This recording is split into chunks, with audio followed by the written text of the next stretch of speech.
gonna learn how to play it? Yeah, we're learning a musical. So I haven't seen Brooklyn since Christmas, so we just spent some time talking about the fun things that she received and did and just her holiday break. Ooh. Give it a little strum for me. Wait. Oh, wow.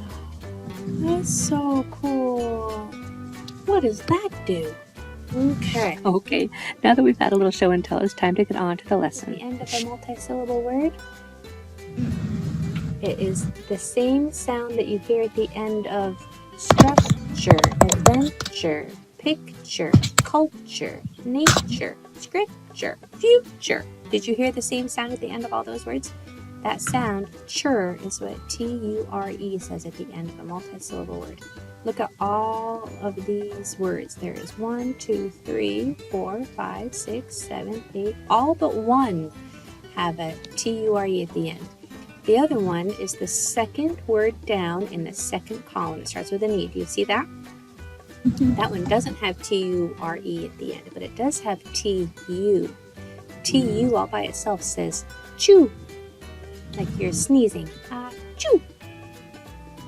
So that word, if you tapped on those two vowels, what is that first vowel going to say? E. Good. What about the second vowel? You tap 2, there's not another vowel 1 or 2 doors down, so it's not going to say its name. And then there's that T-U, kind of like a sneeze. It's going to say what? Chew. Chew. Yes. And then the A has a L after it. And A is almost to the end with a consonant at the end. It's going to make its schwa sound. So that A is going to say So we have the E. First E says E. Second E says T here says chew. That A says Try that word. Even. Chew. Chew. Oh. Yes. One more time. Even. Yes, eventual.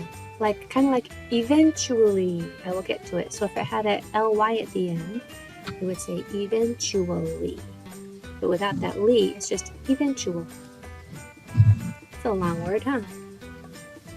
So here I'm going to give her a chance to work on all of the difficult words before she is asked to read them out loud. So she is numbering them in order from easiest to hardest. We're going to review the hardest ones first and then see if there's any other word that might seem tricky so that she can feel comfortable and confident before she even begins reading. Oh, does it start with an A?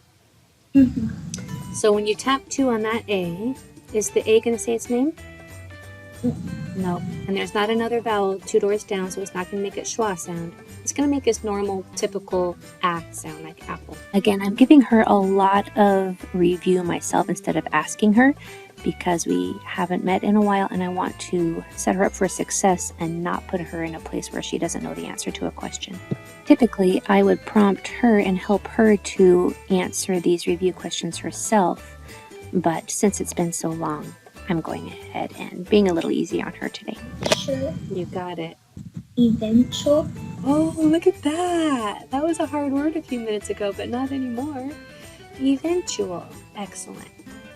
Are there any other words in there that are kind of a little tricky before you read them all? The first column on the 2 last ones. Okay, the first one starts with an S, right? And that starts with an S. Got it. Those are 2 great choices to make sure that we know before we read them out loud. So if we go through letter by letter on the one that starts with an S, we come to our first vowel, U. If we tap 2, does that U have another vowel 1 or 2 doors down? No. So we know it's not going to introduce itself to the other vowel. It's not going to say, hey, my name is U or ooh. It's going to make its normal up sound. What sound is the normal short sound of U make? So that's what that U is going to say. And then what about that T-U-R-E at the end? Just like in adventure. So now you'll see right there, if you want to rewind just a little bit, when she hesitated just a little, I was about to give her a hint so that I know she would know the answer. I always want to set her up for success and not guessing. A box or a circle around that T-U-R-E. Try it one more time for me. Structure, you did it! Now go ahead and block off that T-U-R-E at the end of this last word. The one that starts with an F. We already know what that chur, that's going to say chur. And then this word has the UR grapheme. We did UR in a lesson a few months ago. And it sounds like what you would hear in burn or churn or curl. The UR together sounds the same as the ER, as in a herd of cattle, or the IR, like a bird. So the vowel is pretty much silent. You just hear the R. So UR together says And we know the I's in the middle are rule breakers. They almost always make their short sound I.